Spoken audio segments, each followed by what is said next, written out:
Fala galera, professor Arthur Damasceno na área, Direito Constitucional, e começamos aqui mais um bloco, mais um assunto, mais um tema dessa nossa disciplina.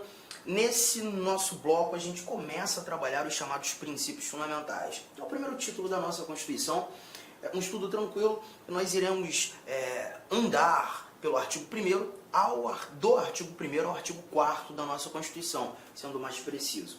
E aqui nós iremos encontrar os chamados valores estruturantes, né, e basilares de toda a nossa Constituição. Falaremos sobre os fundamentos da República Federativa do Brasil, falaremos sobre o famoso princípio da tripartição dos poderes, os objetivos fundamentais do nosso Estado soberano e os princípios que regem as relações internacionais do nosso Brasilzão, artigo 1º, 2º, 3º, 4º. E vamos lá, sem muitas delongas, vamos avançar aqui nosso primeiro slide, nossa primeira informação aqui apresentada. Temos o seguinte, olha aqui, ó. A República Federativa do Brasil, formada pela união indissolúvel dos estados e municípios e do Distrito Federal, constituem-se em Estado democrático de direito e tem como fundamentos. Bom, desse nosso primeiro bate-papo, dessa nossa primeira análise, o primeiro valor que nós levantamos, nós já encontramos aqui algumas regrinhas muito interessantes sobre a nossa forma de Estado. O Brasil sendo uma federação, né? E quando a gente fala do Brasil sendo federação, nós estamos olhando para um país cuja a gestão não é única ou una. Nós não temos uma gestão singular, nós não temos apenas uma administração. Na realidade, nós temos um país composto de várias gestões, várias administrações. Temos uma gestão nacional, o nosso governo federal, gestões regionais, e aí nós encontramos os 26 estados mais o Distrito Federal, e também temos gestões localizadas, que tratam daqueles assuntos de interesse local, que são os nossos municípios. Hoje, 5.568 municípios no Brasil, muita coisa, né? E é justamente por isso que nós temos o Brasil como um estado composto. E em algumas provas você vai perceber que quando a gente tem essa recomendação de ser o Brasil em sua forma de estado, uma federação, em alguns momentos os examinadores costumam apontar a federação como estado composto. Mas o mais interessante é que esse nosso artigo 1º, que traduz a ideia do Brasil federação, ele traz para a gente que essa união de gestões existentes, União, Estados, Distrito Federal, municípios, essa conjugação ela é indissolúvel. E é importante lembrarmos que uma das maiores, se não a maior característica de um Estado federado é justamente essa indissolubilidade do pacto federativo. Enquanto vivermos sob a égide da Constituição de 88, enquanto nós vivermos como uma federação, essas unidades que compõem o nosso Estado composto, essas unidades federadas, elas estão inseridas num pacto de indissolubilidade. Ninguém se separa, ninguém se separa. E veremos, inclusive, no decorrer do nosso estudo, quando da pretensão de um Estado se separar, e é o que a gente costuma ter como direito de secessão, que não existe no nosso Estado federal, um dos institutos que busca proteger essa integridade nacional é a intervenção federal. Intervenção é um estudo que a gente ainda vai fazer a partir do nosso artigo 34 da Constituição. Nesse momento, é apenas lembrar que o Brasil como federação carrega com prisma, como um dos elementos determinantes ou característica essencial, a indissolubilidade do pacto federativo. É o que temos aqui. Constitui-se em Estado democrático de direito, ou seja, nós temos o poder do povo instituído em leis, tá? E temos como fundamentos esses 4 incisos que aqui estão sendo apresentados para nós. A soberania, a cidadania, a dignidade da pessoa humana, os valores sociais do trabalho, da livre iniciativa e o pluralismo político. Então, um bate-papo rápido aqui, né? Quando a gente fala de soberania, esse primeiro fundamento da República Federativa do Brasil, eu costumo dizer que esses fundamentos são pilares sustentadores do nosso Estado maior.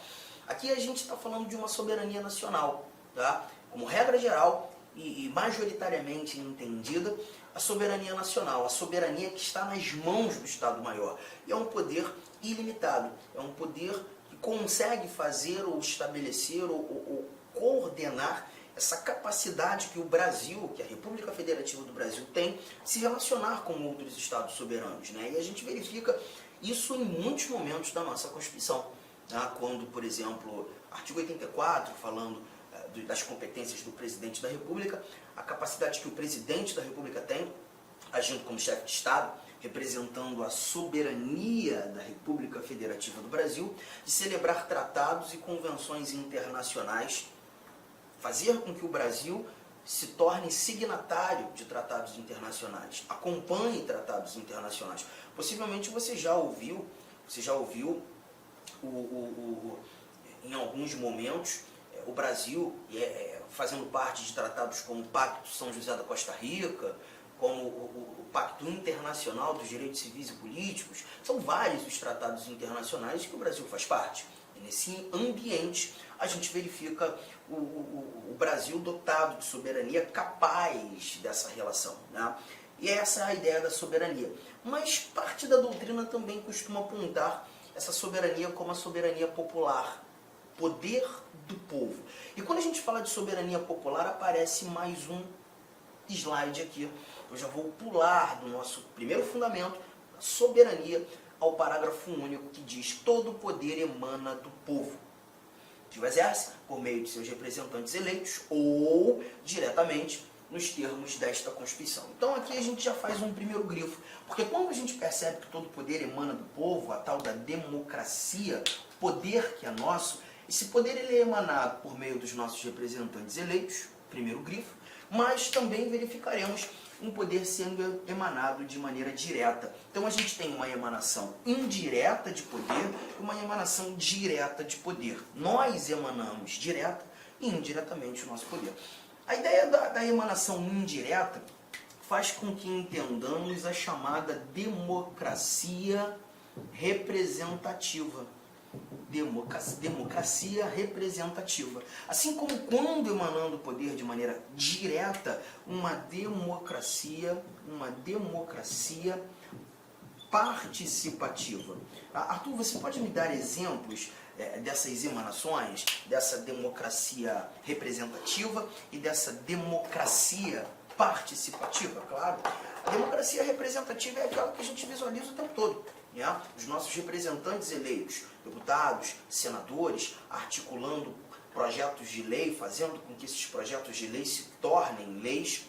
Aqui nesse momento nós estamos verificando a chamada a democracia representativa. Os nossos representantes eleitos tomando decisões em nome do povo.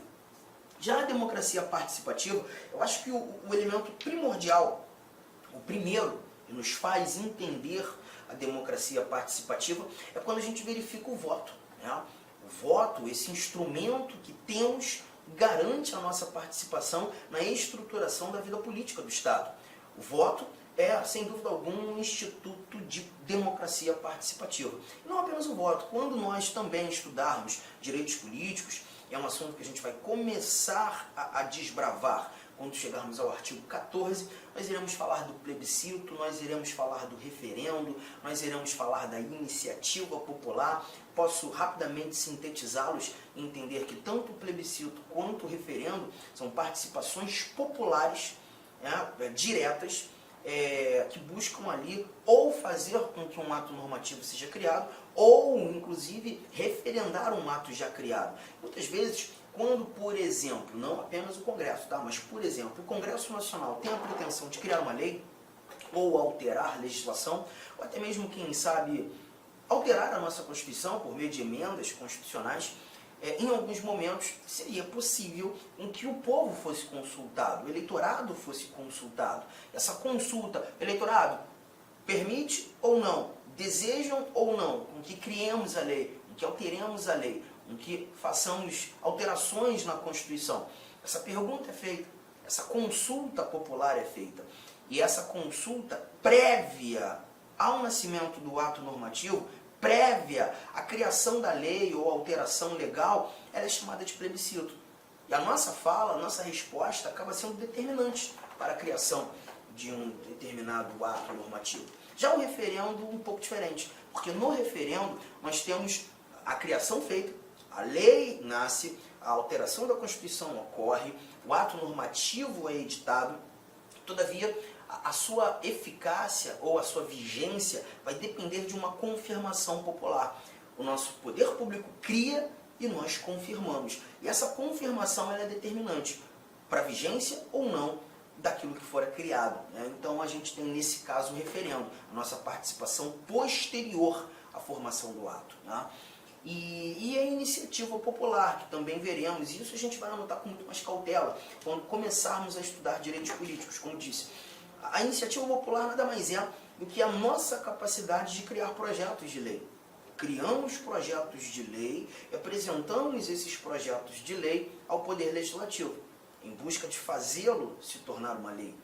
E aí a gente está falando da iniciativa popular, emanação direta de poder. Mas quando a gente visualiza o que é mais importante aqui, já que estamos tratando de princípios fundamentais, que é um tópico bem abrangente, bem amplo, né? A gente não especifica ainda as informações, quando da conjugação dessas duas facetas da democracia, a democracia representativa, a democracia participativa, chegamos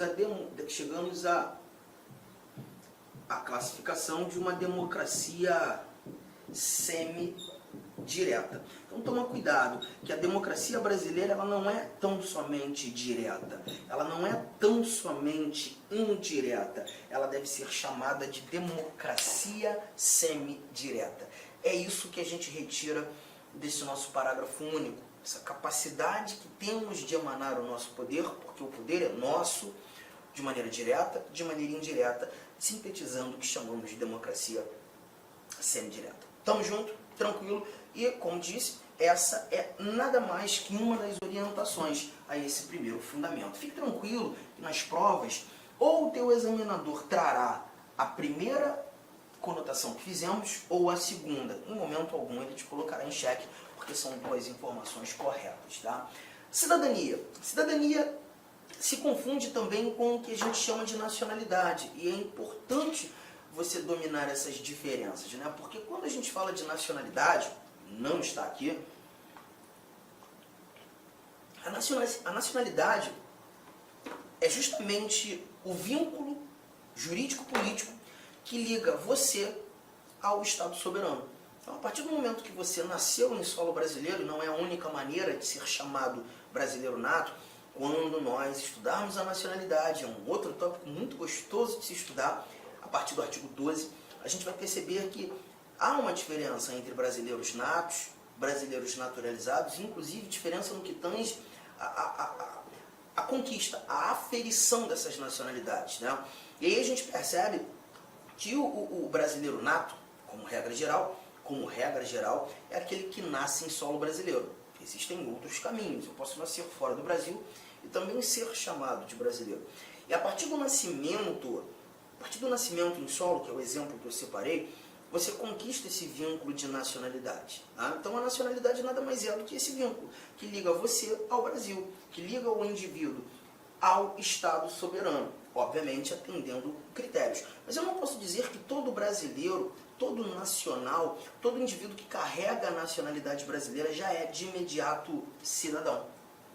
E isso muitas vezes a própria mídia nos atrapalha, né? Televisão, rádio, jornal, quando a gente encontra aquela informação que um determinado indivíduo tem dupla nacionalidade. Gente, muito cuidado. Provavelmente não foi isso que aquele indivíduo, aquele repórter quis dizer. Ele quis dizer que o indivíduo tem dupla nacionalidade. Ele tem a nacionalidade brasileira e a nacionalidade mexicana.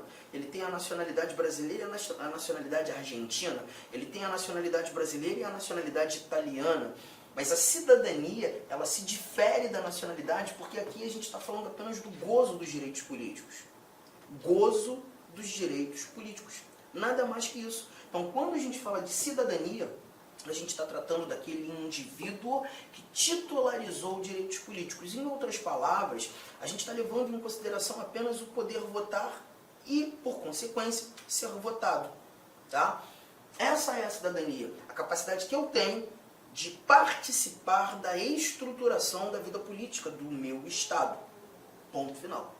Legal? Mais um elemento. A dignidade da pessoa humana é um princípio muito importante, né?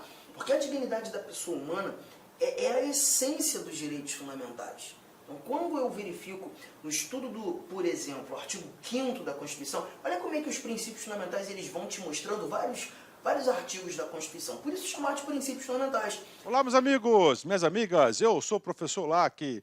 Inicialmente eu peço licença para vocês, eu peço desculpa, pois eu interrompi os seus estudos, mas o propósito desse vídeo no YouTube ele é para divulgar o nosso trabalho, para que o aluno se depare com os nossos professores, com a nossa metodologia. Papo sério, esse curso nosso aqui é super atualizado, ele é ponto a ponto do edital. Esse curso aqui você pode ter absoluta certeza que aqui você vai conseguir adquirir todo o conhecimento necessário suficiente para aprovação. Essa aula representa apenas 30% da aula, 30% da aula. Se você quiser assistir os 70% restante, quer ter o PDF dessa videoaula, se você deseja ainda, tá? Deseja ainda estudar pelo nosso Personal Coach, que é a nossa metodologia, investimento, olha só, super promoção, não tem desculpa, apenas uma parcela de R$ 159,90. Vai ser o seu melhor investimento, vai ser um excelente custo-benefício, a aprendizagem que você vai ter.